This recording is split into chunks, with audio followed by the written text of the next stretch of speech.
So today, this amazing panel is gonna help have a conversation around changing the narrative on immigration when it has to do with the economy.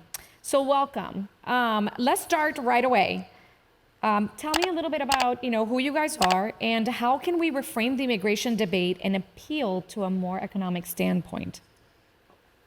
Before I get going, I want to thank NAHREP for inviting me again to speak before you all. I'm Jon Baselice. I'm the Vice President of Immigration Policy at the U.S. Chamber of Commerce. And I can only, you talked about Gary's blogs. Look, they don't like my blogs that much either, so you're in good company. I work this issue day in and day out, and it never ceases to amaze me how much things have changed in, I guess we're at 11 years now, but prior to being at the U.S. Chamber of Commerce, I worked for Senator Rubio, and I was there for all of the ups and, let's face it, a lot of downs after passing S-744 in the Senate in 2013. And it's beyond just the economic impact. Well, that's a big one. Trying to get particularly Republicans to buy into this, it's just become harder and harder and harder in the sense that, 10 years ago, 11 years ago, we had a Gang of 8. And I think we had about a baker's dozen worth of voters, baker's dozen worth of Republican votes in the Senate, at least, on that particular package. Right now, the last thing that we did in February was the Border Act, which clearly is not comprehensive. It was focused on dealing with border security issues. And there were some marginal but good tweaks in there.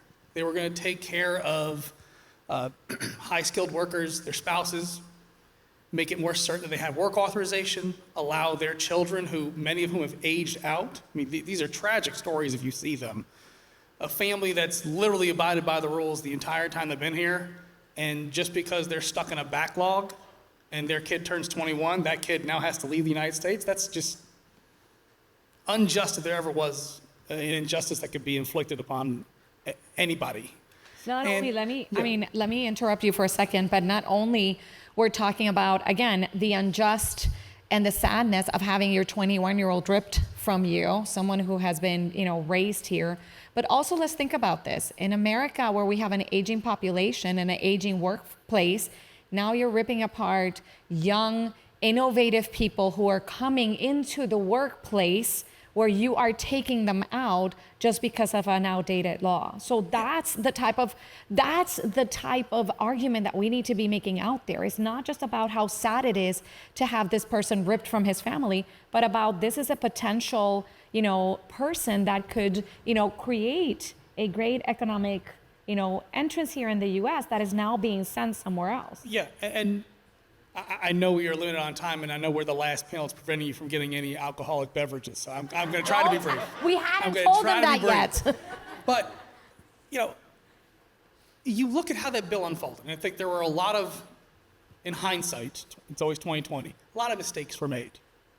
I think you ask the Sinema office, you ask the Murphy office, you ask Senator Langford's office, they'll tell you, maybe we probably shouldn't have dropped that bill on a Sunday night trying to pass it later that week. But it fell apart in 36 hours. I mean, that shouldn't happen. And we got to get back to explaining, why is immigration really good for the United States? What does it make us as a nation? Because it's part of our secret sauce. And it's beyond just economic figures. It's a matter of, can someone from somewhere else in the world become one of us? And that's something that's unique to the United States. You can become an American. It's not the same thing if, my sister has a friend from high school. She's an expat living in France. She speaks French like any native. She's adopted all the local customs. She's eating croissants instead of toast. She's not going to be French. But if you flip the script and Alex and Pierre came to the United States, Pierre could eventually become American. It's part of what makes us us. Yeah. And we need to get back to it. Now, Brent, do you want to, tell us a little bit about how you think we can reframe this immigration debate and appeal to a more economic standpoint?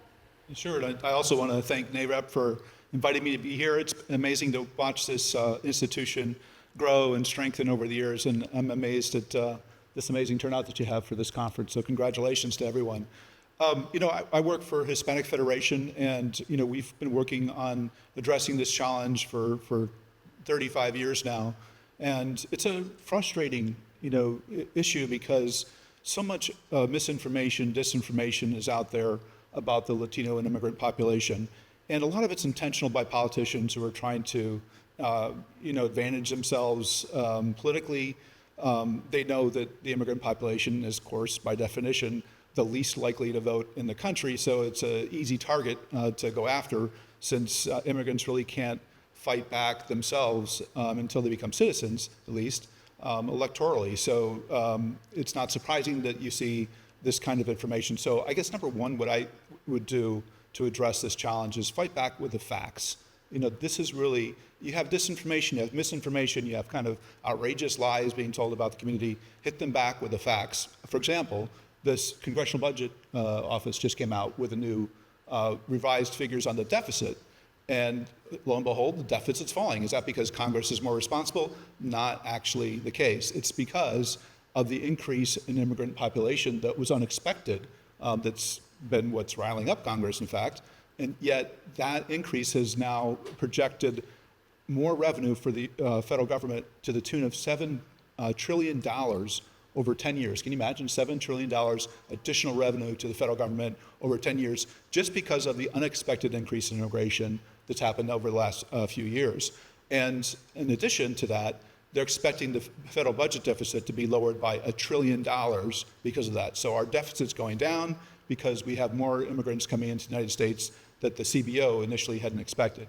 That's a great fact to hit folks back with. So thank you. And there's so many others too to kind of talk about, but I think that's number one. I think the other thing too is appeal to people on the individual basis. We have to tell our story better. If we allow them to demonize the immigrant population by talking about they and the invasion and kind of like another group of people that aren't faces, that aren't individuals, you lose the humanity aspect of this discussion. And it's easy to be mean to people you don't consider to be human. That's true. I can't tell you how many times people will be like, oh, those Latinos, and I'm like, I'm Latino. Oh, but you're different. You're a different type of Latino. No, we're all the same type of Latinos. But I think you're absolutely right that we not only have to take, I've always said facts are sexy. Give me some stats, give me some facts. That's how I want to deal with it. But as well, the stories. We've heard it time and time again. The FHA commissioner said, you guys are our constituents. Bring us those stories so that we know what this administration can do to better serve you. So Oralia, our president-elect, an amazing woman who's not only a great realtor, but you're also someone who truly cares about your clients and how to create wealth. You have so many great stories about some of your clients who have their own businesses and who truly rely on having, the workforce come and work for them. Tell us a story. Yes, happy to be here and share some of my stories. I believe that the Hispanic population and the immigrants that come to fill those positions that are left behind. Many of my business owners, some of my clients, their growth depends on immigration. They come here and fill the position, the first available position, and soon scale it up. They educate themselves. We're seeing a big majority of immigrants coming in with high skills. Some Venezuelan doctors are filling the positions at daycares. Doctors, attorneys, engineers, they take the first position available and soon scale it up to become a better person in the workforce. I also believe that they're entrepreneurial. I see them all the time. They come here, give them 2 years, give them 3 years. They'll hold a full-time job and a part-time job selling something, creating something, and soon become the employers. We are here to become the American dream. They come to this country with one vision, the vision and the promised land, the green land. This is what they come for. And I see it over and over, that they do whatever it takes to achieve home ownership, to achieve financial freedom, and they work tirelessly. You know, I love that she says that, because a lot of the times we tell people, and Gary has said this, it's like, the reason immigrants are coming to the U.S. is because they're coming here for a better financial life. It's not because they didn't love where they came from. Most of us would love to go live where we were born and we were raised. We came here to thrive economically. So we came here con las ganas de trabajar, de esforzarnos, de hacer más, not only for us, but for our families. Now, Jon, tell me a little bit about how you see the current immigration policies impacting industries that are facing acute labor shortages, just like construction. I'm glad you brought up construction, because historically, this is one of the most controversial issues in immigration reform. And it's because, I mean, there's several factors here, but the primary one here is that our friends in organized labor have it out for construction. For some reason, they want to limit the amount of construction workers that can come into the country. They did this in S-744. In the last Congress, we were working on H-2B reform right up until the very end of the Congress during lame duck. It fell apart over what? Bans on not just construction, but also meat packing. And, you know, it's one of those things where, you know, I've talked to several home builders, whether it's NAHB, Lennar, you name it, and they're like, we're not necessarily just worried about having enough people to build the homes that we're making. We're worried about having enough people to actually buy them. And we want to continue to be a place where people come to. We want to be a country that's going to continue to grow. And you know, I know you said facts were sexy. So it takes, what, 2.1 kids per every woman to maintain our population level? I think we're at 1.7 right now. Clearly, immigration is not going to be the long-term solution or the panacea that solves all this particular population problem. But we certainly don't want to become Japan. And we need to look at immigration as part of the, I guess, one of the tools in the toolbox to ensure that we can continue to grow. Because as someone who's from upstate New York, I can tell you what it's like being from a place that's not growing. You get all sorts of problems, and you don't want those. You'd rather have the problems you get from growth. Like, oh, we need to widen this highway because there's too many people. Or we need to build bigger buildings and house more people in them instead of having single-family housing in this neighborhood. Those are issues, don't get me wrong, but you'd rather take those than we're losing so much population we can't cover the tax base, or we have to make significant cuts to school funding. All those things we don't want. And, yeah, to switch gears just a smidge, you look at the raw data numbers when it comes to labor issues in the United States. We've got 9 million open jobs. I think depending upon whether you use the census data. Hold on a second, because okay, I think that needs to, you know, it's 3 o'clock. I know we haven't had our cafecito, you guys, but imagine, like, whenever we came and we wanted to be a realtor because, or in the real estate environment, because we wanted to change people's lives. And because we knew that while changing people's life, we needed to make them feel safe. And homes is what makes you feel safe. But that's not just all of it. All of it is the vibrant community that we have around us. He just said we have 9 million jobs open. And these are 9 million jobs that have been open and advertised that are not being, you know... Vacancies are going unfilled. Yes, because we don't have people that are either skilled or that want that job. Mm-hmm.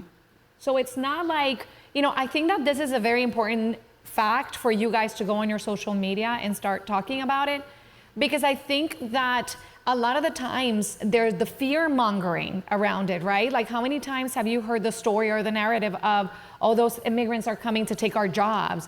No, they're coming to take those jobs that are unfilled that we need in order to keep moving our economy forward. These are most of the time skilled laborers, yes. But these are the facts that we have to go out there and tell. Whenever you're storming Capitol Hill tomorrow, these are the facts. This is how you lead. You lead with 9 million vacancies that are out there that nobody's trying to get the job. You lead with stories like Oralia about the Venezuelan attorneys and doctors who are becoming nannies and who are truly impacting the way that our generations are being built. That's the stories that we need to say. And I don't want to feel, I feel like Ron Popeil's infomercial, like, wait, there's more. You got to juxtapose the 9 million number with the 6.1 million Americans that don't have a job. And I think the latest Labor Department numbers put it more like 6.4, but details. You want to use the census, you want to use DOL, be my guest. Regardless, you're dealing with a significant cavity between open positions, the amount of people that can actually fill these jobs. That doesn't even begin to take into account the skills gap. Like, what are the actual skills needed to fill the jobs that are open? What are the skills of the individuals that are unemployed? What do they have to offer to bring to the table? No matter how you look at it, we clearly don't have enough people to fill all the jobs that we have open right now. And if we want to keep growing, guess what? We're going to create more jobs. That gap's only going to widen. So these are things that, here's the one thing that I can keep going, but I'm going to try not to, because I'm going to get off my soapbox soon, I promise. Give me your point, because I want to talk about something that you said with Brent. You look at what has happened over the past several decades. Congress just cannot get its act together in getting something done. The reason that we have the significant immigration problems that we have today is because we've let over 30 years go by without really reforming our legal immigration system. Yeah. And you look at the basic framework of what it is that companies use when they're trying to hire foreign national professionals or just foreign national blue-collar workers coming in to do whatever it is they need them to do. This system was designed pre-internet. Like, the last big bill was IMAC 90. I was 6. And I remember going to my dad's office when I was 6. His two big things he had is Rolodex, actual Rolodex, and his big piece of technology was his fax machine. The economy doesn't run on this stuff anymore. We have smartphones and the internet. Our economy's moved forward, and our immigration system's just left in the past. I mean, you guys, even in real estate, we see how many virtual assistants just the real estate, community hire that are from other countries, because we're out there trying to fill a need. Now, Brent, I want to talk to you about this. Considering the varying needs across industries, how can immigration policies be tailored to address specific workforce shortages effectively? So I think the first thing you have to do is realize that there's actually a sizable number of immigrants in the United States today that are undocumented, that don't have workforce permits to be able to work, and they're still contributing to the economy. They're doing it in different manners, but there'd be an unlocking effect if we could legalize their status, get them a work permit, and give them a chance to get into the economy fully, instead of trying to manage the situation that we have, which has been a hodgepodge effort. So we think that's the most important thing, and we're working to try to provide work permits right now. We've got clinics around the country where we're helping folks apply for work permits and get them the opportunity to do that. But I want to agree with Jon here. I think that beyond that, you have to, and to a certain extent, Gary mentioned this earlier, let capitalism take its course. So if there is a need for more, for example, construction workers in the housing industry, 30% of construction workers currently are immigrant workers. 56% of masons are immigrant workers. 53% of drywall folks are immigrant workers.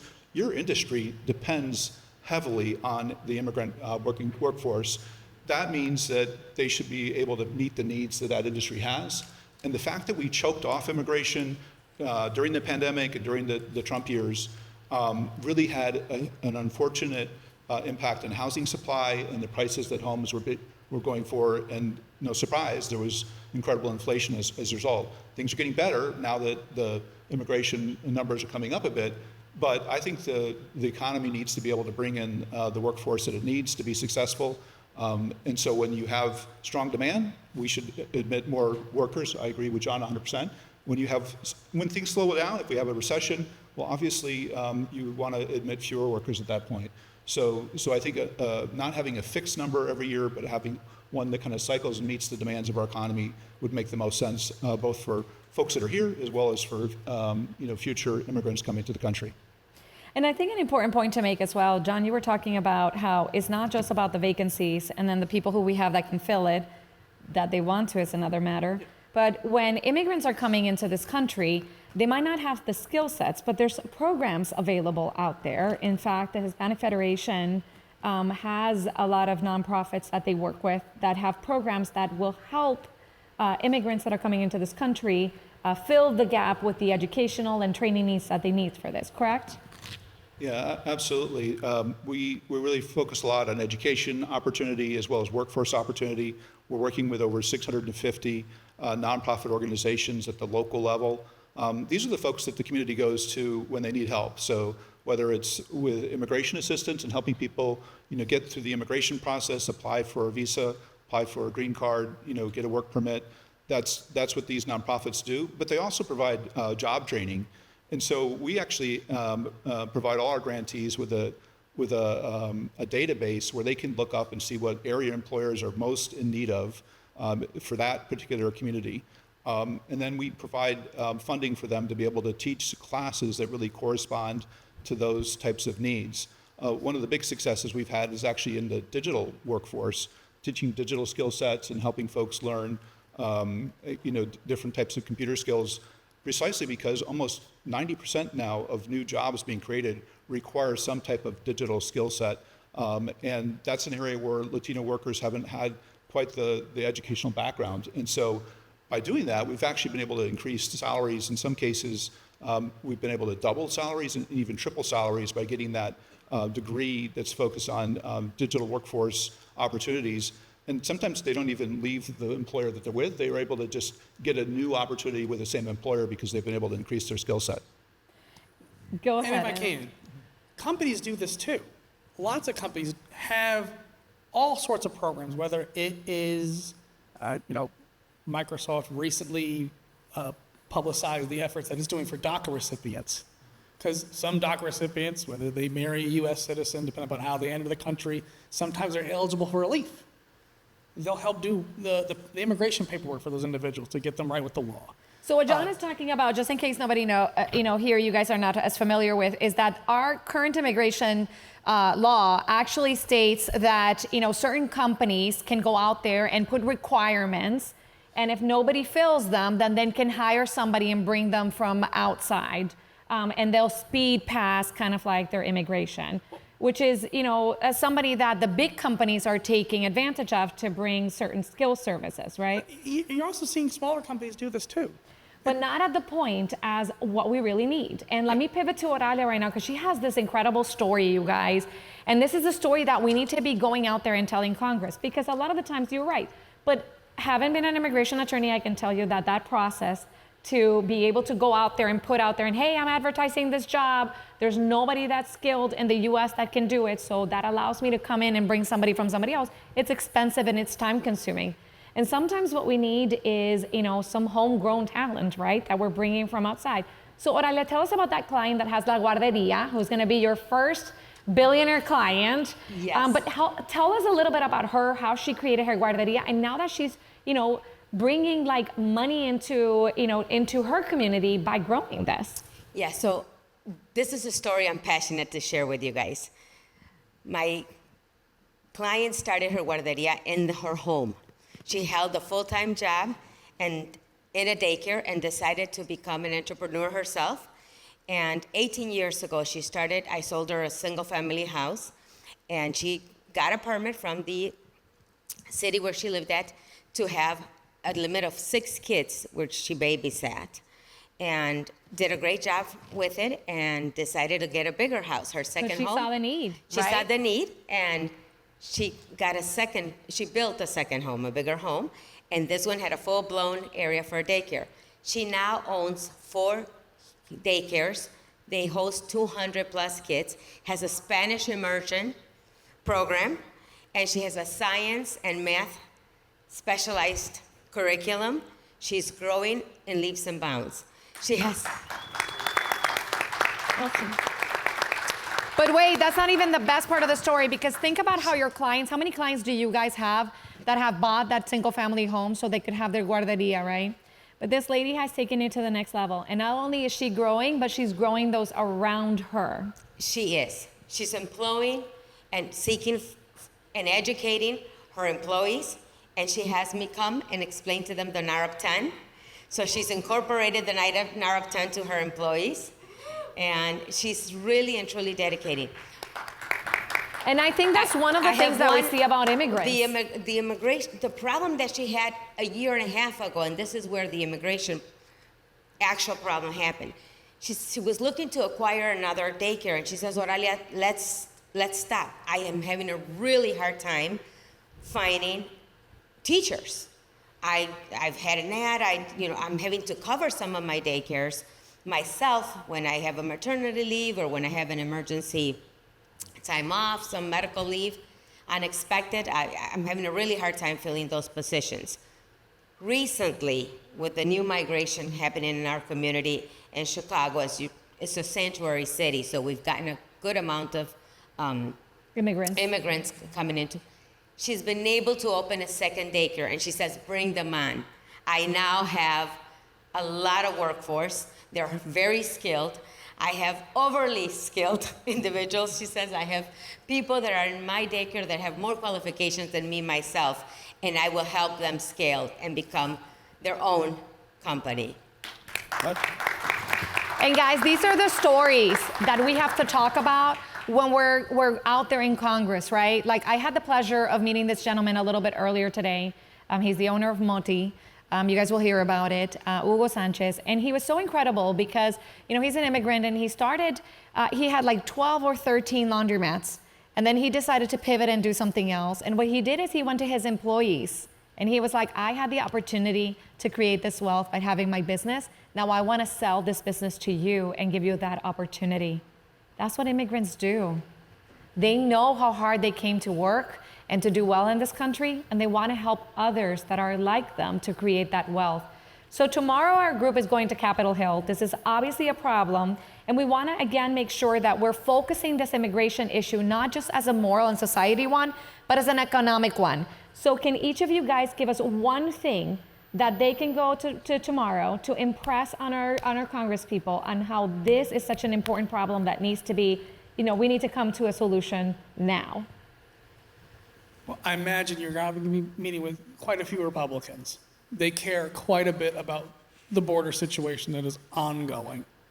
And you have to impress upon them one of the key drivers as to why we have the mess on the border that we have today is because our legal immigration system is broken. It was designed for an America that no longer exists. We are much larger. We are much more technologically inclined. We need to have an immigration system that's the envy of the world as opposed to the laughingstock we have today. And if you want to fix the border, you have to fix the legal immigration system. Brent?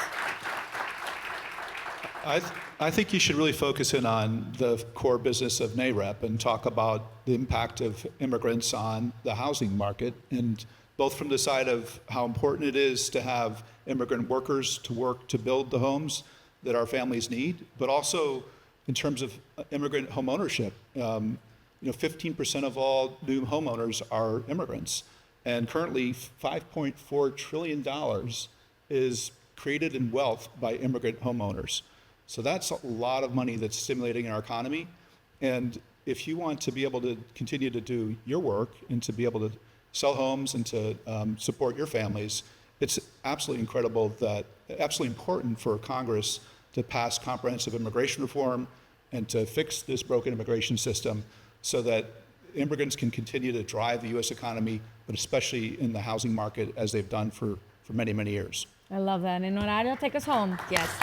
I would use the State of the Union report. If the Latinos in this country were a country of our own, we would be the 5th largest country in the world.